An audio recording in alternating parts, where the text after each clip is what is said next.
Your spouse has let you down, not once, enough times that you're starting to expect it. Every time they walk in the door, every time they open their mouth and make a promise.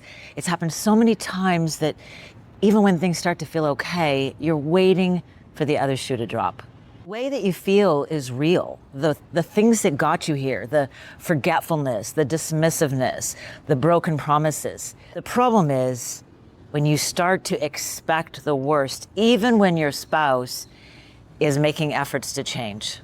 When distrust becomes your default, you now see your spouse through a lens that doesn't allow them to be different. It doesn't allow them to make any mistakes. So that even when they do something right, you're still always viewing them from this distorted perspective. A perspective of them that really only lives in your head.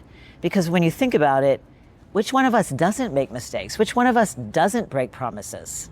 You've reached the point in your marriage where nothing your spouse does is ever good enough because you're always viewing them through the lens of the past, the ways that they've hurt you, the ways they've let you down.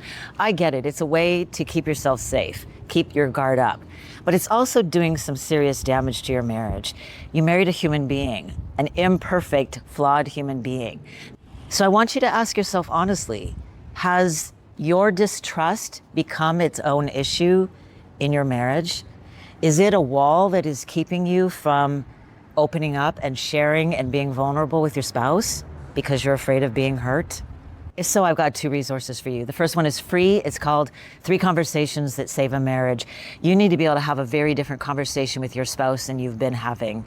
And if you want to turn your marriage around quickly, you're going to want to grab that free resource. The link is in the description below.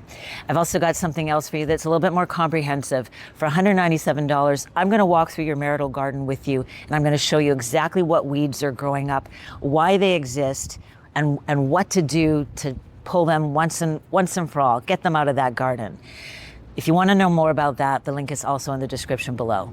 Because your spouse may not be who your brain is telling you they are, but you've got to be willing to see something different.